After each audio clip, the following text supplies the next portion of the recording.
Let me ask you a strange question. How reliable is what you see with your own eyes? Most people would say, well, if I can see it, it's real. But here's the thing. Your eyes only capture a tiny fraction of the light spectrum that exists. Your ears only hear a limited range of frequencies. Your skin feels temperature, but can't detect an electromagnetic field even though it's right there. What you call reality is actually a cropped, filtered, limited version of something much bigger. And that, my friend, changes everything. There's a very old book that very few people know about, attributed to Hermes Trismegistus, a figure considered across cultures to be the father of universal wisdom.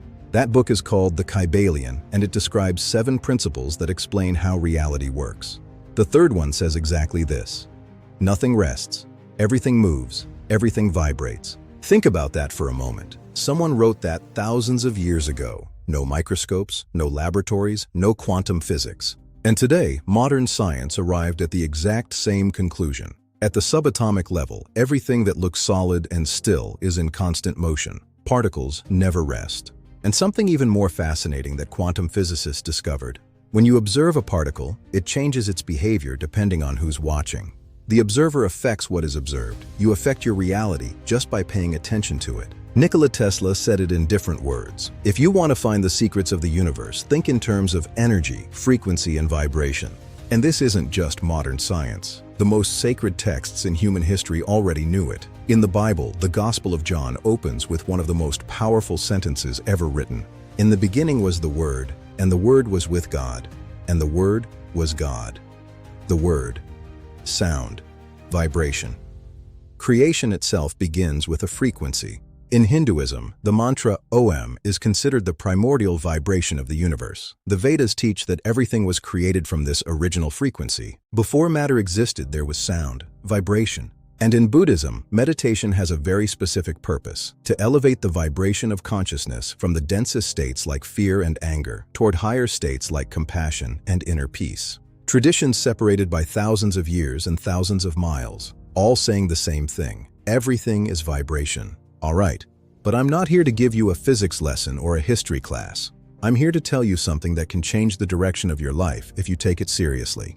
If everything vibrates, and that includes your thoughts, your emotions, the people around you, the music you listen to, the content you consume on your phone, then your environment is not neutral.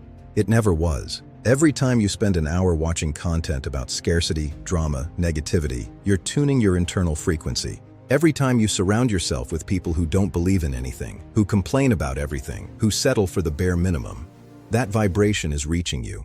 Like a radio signal your mind tunes into without you even noticing.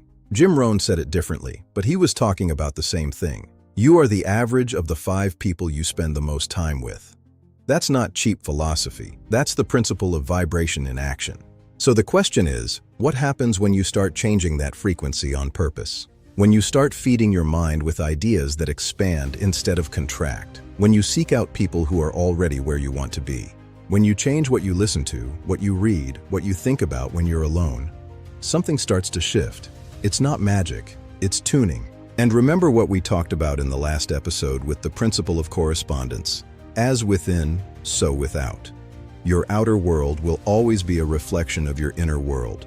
Always. No exceptions. Change your philosophy and your reality changes, not the other way around. And if this already feels powerful, what comes next is the part that nobody wants to hear. But you need to. But here's the part that very few people want to hear. This has a price, and the price is high. For your new vibration to enter, your new self, your new way of seeing and understanding the world, the old you has to die. And that hurts. Because the old you has comfortable habits. It has beliefs it spent years building. It has a social circle that might not understand the change. It has an inner voice that's going to tell you you're overreacting, that this is too much, that why change if you've been surviving this whole time? But pay attention to that word. Surviving. Not living. Not building. Not achieving. The question you need to ask yourself today is not whether this principle works. The question is whether you're willing to pay the price of becoming someone different. Because success doesn't come to the same you that you've always been. It comes to the version of you that decided to vibrate differently. So start today, not tomorrow. Today. Watch what you consume. Watch who you spend your time with. Watch the thoughts you let live in your head without questioning them. Because if you change that, you change everything. This is the third principle of the Kybalion, and there are 4 more, just as powerful, just as practical. If you want to keep exploring how ancient wisdom can transform your modern life, you know what to do. Subscribe.